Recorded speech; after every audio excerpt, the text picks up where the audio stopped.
Hello friends, welcome back to Nakhra queen channel. दोस्तों, 8 मार्च को international women's day है और आप सभी से मैंने कहा था कि अपनी शी स्टोरी मेरे साथ शेयर करिए। शी स्टोरी कैसी कि आपने अपनी लाइफ में कुछ सपना देखा और आप सपना फुलफिल कर पाई, लेकिन उस सपने को पूरा करने में आपने बहुत सारे चैलेंजेस फेस किए होंगे। वो चैलेंजेस क्या थे? आप अपने सपने को कैसे फुलफिल कर पाए? या आप अपने सपने को फुलफिल तो नहीं कर पाए, आपको फील्ड चेंज करनी पड़ी, लेकिन उस दौरान भी कुछ चैलेंजेस रहे होंगे। वो स्टोरी आप मुझ तक पहुंचाइए, मैं उसे अपने पेज पर अपलोड करूंगी।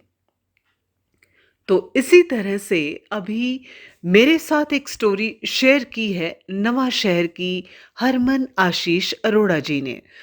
हरमन जी ने कहा कि मैं टेक्स्ट भेज देती हूँ।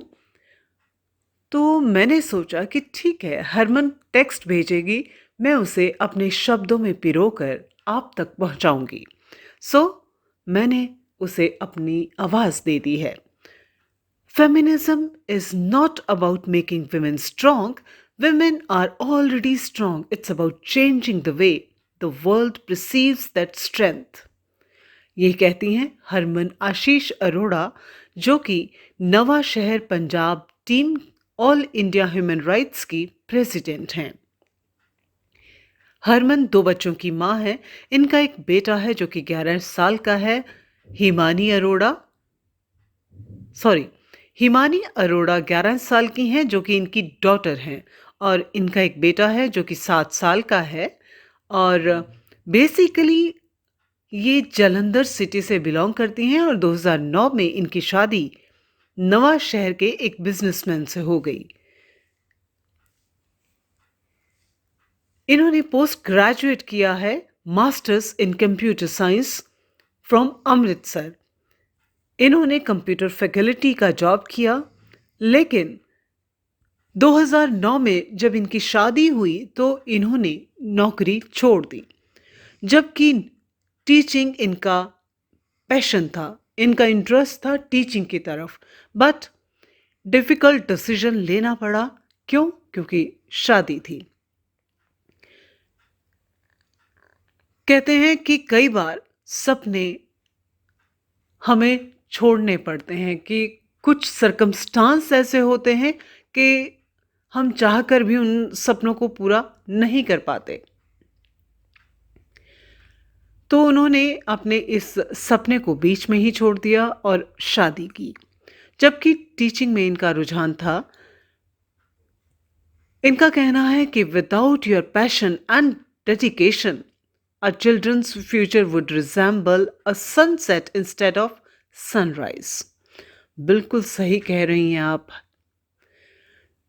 तो इन्होंने अपने एफर्ट्स सारे अपने बच्चों की परवरिश की तरफ लगा दिए और अपने बच्चों को पढ़ाने लगे, क्योंकि टीचिंग तो इनका पैशन था ही। तो इन्होंने अपने बच्चों की तरफ ध्यान दिया और बच्चों को पढ़ाया। इनकी हॉबीज रही किताबें पढ़ना और कुछ कोटेशंस लिखना। कोट्स लिखती हैं ये, और अपनी ह्यूमैनिटी को ये बहुत अच्छे से सर्व करना चाहती थी। तो इन्होंने क्या किया? इन्होंने ह्यूमैनिटी को सर्व किया, और बहुत खुशी की बात यह है कि इन्हें बहुत सारी ऑर्गेनाइजेशंस ने अवार्ड से भी नवाजा। It was very proud moment for her when she got reputed designation with her name as a team leader of All India Human Rights.